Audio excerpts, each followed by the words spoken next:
March 12, 2004. A quiet Friday afternoon in Fresno, California. Two police officers stood at the doorway of a small house on West Hammond Avenue, responding to what seemed like a routine custody dispute. Inside, they could hear children crying. The officers knocked, announced themselves, and waited. What happened next would take less than an hour, but it would end 9 lives. The door finally opened. A tall, heavy man with long dreadlocks and a graying beard stepped out, his hands raised. His white robe was soaked in blood. His eyes were calm, almost peaceful. Behind him, inside a back bedroom, officers would discover a scene that would haunt them for the rest of their careers. 9 bodies, all children and young adults. Most of them shot in the eye at close range, all of them members of one family, all of them connected to the man now standing in handcuffs, Marcus Wesson, a father, a grandfather, and something far more disturbing. This is the story of how one man built an empire of control, fear, and violence inside the walls of his own home, and how that empire ended in unimaginable tragedy. Before we continue, if you find this case as disturbing and important as we do, please like this video and subscribe to the channel. We cover real cases with respect and detail, and your support helps us keep telling these stories. Marcus DeLon Wesson was born on August 22, 1946, in Kansas City, Missouri. He was the oldest of 4 children born to Benjamin and Carrie Wesson.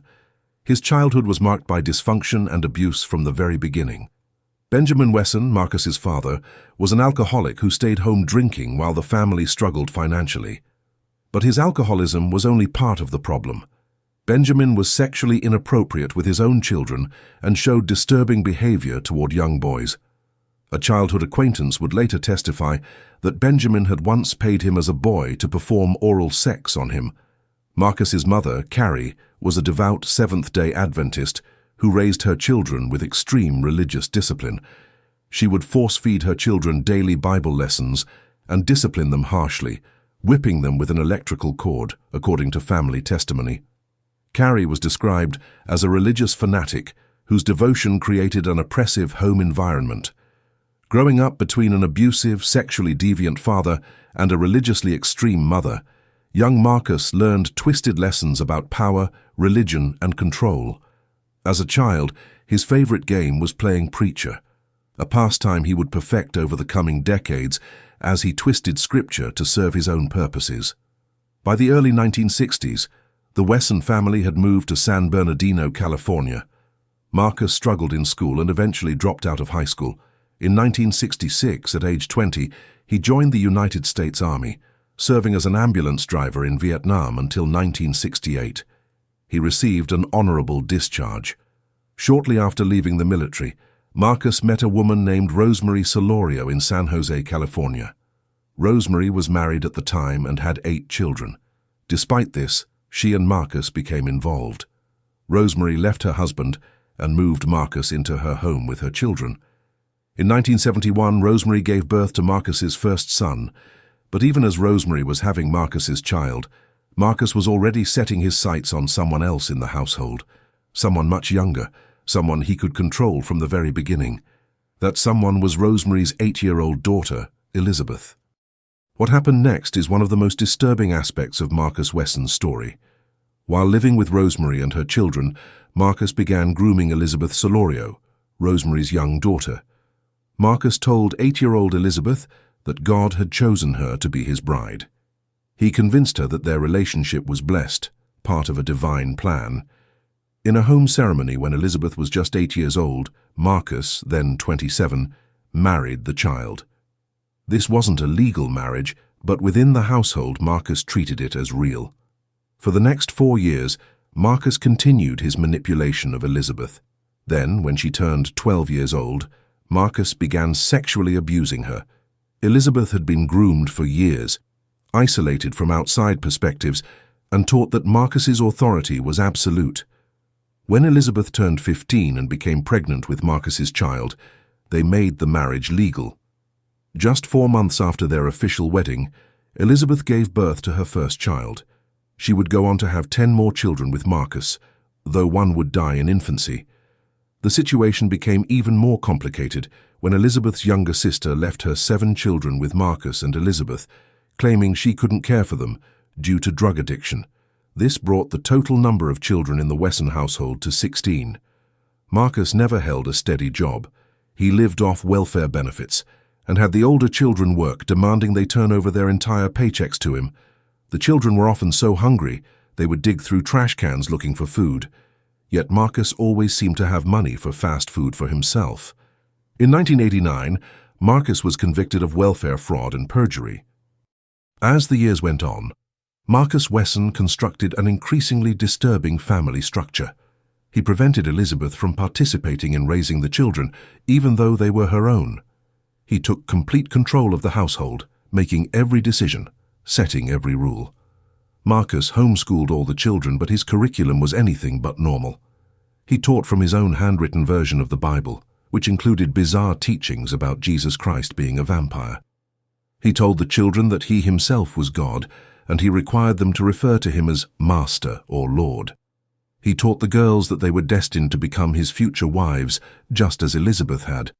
This wasn't presented as abuse, it was presented as their divine purpose, their special calling. Marcus physically separated the boys from the girls. He kept the boys in a shack in a heavily wooded area and the girls on a rundown boat for several months. The living conditions were horrible, cramped, unsanitary, and isolated. The girls were trained to serve Marcus's every need. They washed his long dreadlocks, scratched his armpits and belly, and fulfilled any other request he made. They had no privacy, no autonomy, no sense that their bodies belonged to themselves. Marcus sexually abused 2 of his own daughters and 3 of his nieces. He married these girls in home ceremonies when they were around 7 to 9 years old. His abuse was gradual and calculated. He would tell the girls that this was how fathers showed love, that it was the fatherly way to express affection. He called his rapes loving. 5 of these girls became pregnant as a result of Marcus's abuse. Court records would later indicate that Marcus fathered up to 18 children with 7 different women, 5 of whom he considered his wives. Marcus justified having multiple wives by selectively reading Bible passages that mentioned polygamy. He twisted scripture to make his abuse seem sanctioned by God, using religion as a weapon to maintain control. The family lived in extreme poverty, moving frequently to avoid attention from authorities. They stayed in rundown shacks, derelict boats, trailers, and vacant houses. The children never attended public school, never played with other kids, never had birthday parties or normal childhood experiences. Marcus taught them that the outside world was evil and dangerous. He said that authorities wanted to destroy their family, that child protective services would tear them apart, that anyone outside the family was a threat. One of the most chilling aspects of the Wesson household was Marcus's obsession with death. The family home contained several antique coffins. Marcus told the children that these coffins were for them, that they would be used when the time came. He taught the children that death was beautiful, especially dying together as a family. He said that if the family was ever threatened with separation, they should all die together rather than be torn apart. He presented this mass death as the ultimate act of love and loyalty. Marcus conducted drills to prepare the family for this scenario. He would gather everyone and explain what would happen if police or social workers came. He told them to stay calm, follow his instructions, and be ready to transition together into the next life. The mothers of the children were specifically instructed, if anyone ever tried to take their children away, they were to kill the children rather than let them go. Marcus framed this as protecting the children from the evil outside world. This wasn't just talk. Marcus owned multiple guns and kept them accessible. He reminded the family regularly that their loyalty to him had to be absolute, even unto death. The 9 people who died on March 12, 2004, were Marcus Wesson's children and grandchildren. Sabrina April Wesson, 25 years old, was one of Marcus's daughters with Elizabeth. She had given birth to children fathered by Marcus himself. Some investigators would later wonder if Sabrina was the one who actually pulled the trigger that day, acting on Marcus's orders. Elizabeth Brayani Keener, 17, was bright and curious, despite her limited education. She had dreams of what life might be like outside the family. Illabel Carrie Keener, 8, was Elizabeth's younger sister. She loved to draw and tell stories. Jonathan Elijah St. Charles Wesson, 7, was energetic and curious. The remaining 5 victims were all infants between 1 and 2 years old: Aviv Dominique Wesson, Jevare St. Vladinsvespry Wesson, Sedona Vadra Wesson, Marshy St. Christopher Wesson, and Lise Briani St. Vladinsvespry Wesson. These children had been given unusual names chosen by Marcus, names with religious significance that reflected his twisted worldview. They lived in cramped conditions, wore hand-me-down clothes, and ate whatever food was available, which was often very little. For years, Marcus Wesson managed to keep his family hidden from the outside world. But cracks began to show when 2 of the older women in the family, Ruby Ortiz and Sofina Solorio, managed to escape Marcus's control. Ruby had tried to leave several times before. Marcus once discovered her talking to boys and beat her severely. She ran away 3 times, but always returned because she had nowhere to go and didn't want to leave her children behind. But when she turned 22, she finally left for good and got married. Sofina also managed to escape. Away from his control, both women began to see their former lives with clarity. They realized they had been victims of systematic abuse. Most importantly, they wanted their children back. Ruby and Sofina went to court and obtained custody orders. On March 12, 2004, they went to the house on West Hammond Avenue with their legal documents. They demanded to see the children.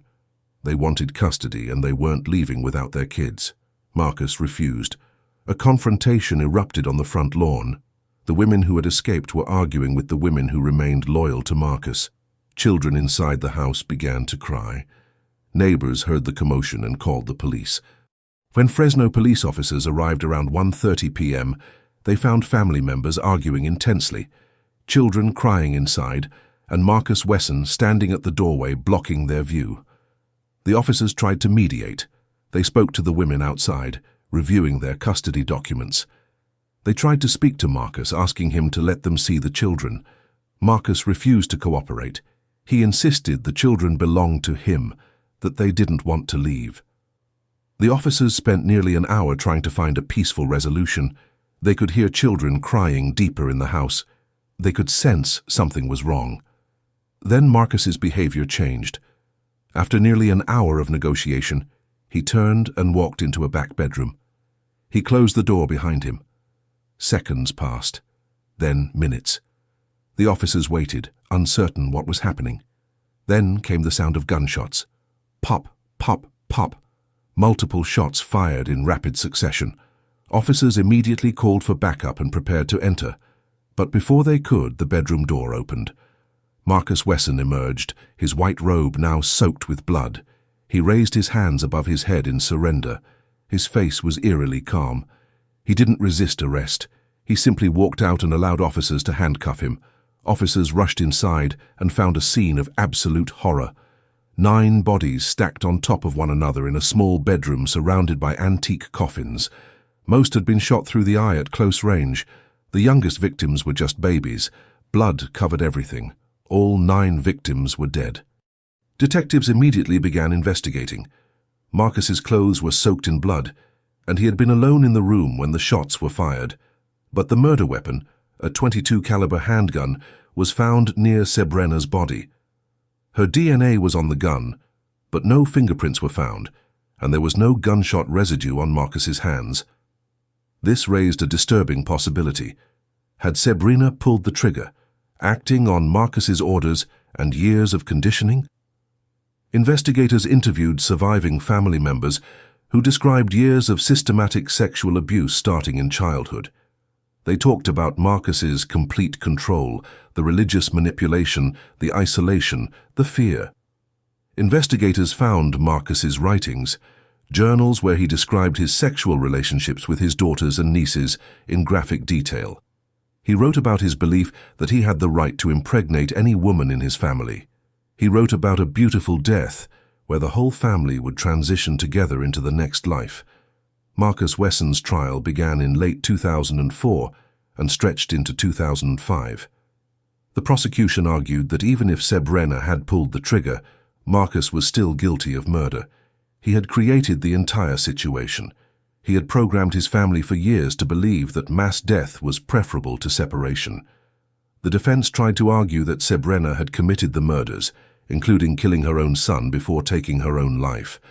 But the evidence of Marcus's control was overwhelming. Survivors testified about horrific abuse. They described being raped repeatedly by Marcus, starting when they were children. They talked about the physical pain, the emotional trauma, the psychological manipulation. On June 17, 2005, the jury returned with a verdict: guilty on all 9 counts of first-degree murder. Marcus was also found guilty on 14 counts of forcible rape and multiple counts of sexual molestation. 10 days later, on June 27, 2005, Marcus Wesson was sentenced to death. He was also sentenced to multiple consecutive life terms for the rape and molestation charges. Marcus Wesson remains on death row at San Quentin State Prison. He is now in his late 70s. California's death penalty system is notoriously slow, and with Governor Newsom's 2019 moratorium on executions, Marcus may never actually be executed. Reports suggest Marcus remains unrepentant. He continues to view himself as a victim, still believing his relationships with his daughters and nieces were blessed by God. The house on West Hammond Avenue was demolished. The city wanted to erase the physical reminder of the tragedy, though the emotional scars remain. Survivors of the Wesson family have spent years trying to rebuild their lives. Some have spoken publicly about their experiences, hoping to raise awareness about family-based abuse. Others have chosen to live quietly, trying to heal from their trauma. The case highlighted serious gaps in child protection systems. Reports had been made about the Wesson family to Child Protective Services over the years, but they had slipped through the cracks. The Marcus Wesson case teaches us important lessons about recognizing and preventing abuse.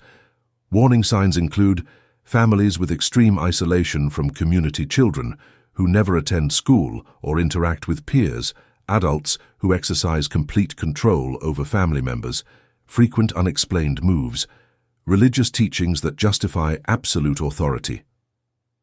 What can be done? Communities need to look out for one another. Teachers, neighbors, healthcare providers, anyone who has contact with families, need to be aware of warning signs and willing to speak up. For individuals experiencing similar situations, resources exist. The National Domestic Violence Hotline, 1-800-799-7233, and the Child Help National Child Abuse Hotline, 1-800-422-4453, are available 24/7. 9 people died on March 12, 2004, because one man believed he owned them. Their names deserve to be remembered: Srebrena, Elizabeth, Ilabel, Jonathan, Aviv, Jeva, Sedona, Marshy, and Lisa. They deserved safety, love, and freedom. They deserved to grow up and discover who they could have been. Their deaths were not inevitable. They were the result of choices made by Marcus Wesson. The survivors who escaped and spoke out showed remarkable courage.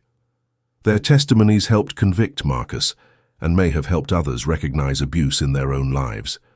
This case reminds us to stay vigilant, to look out for signs of abuse, and to speak up when something feels wrong.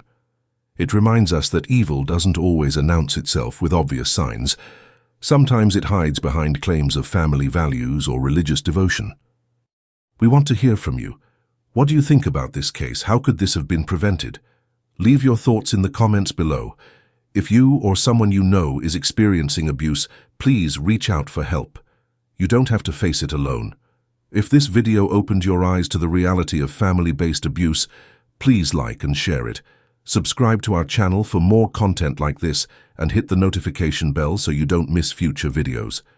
Thank you for watching and for caring enough to learn about these difficult but important stories. The victims deserve to be remembered, and the lessons from this tragedy deserve to be learned. Until next time, take care of yourselves and look out for one another.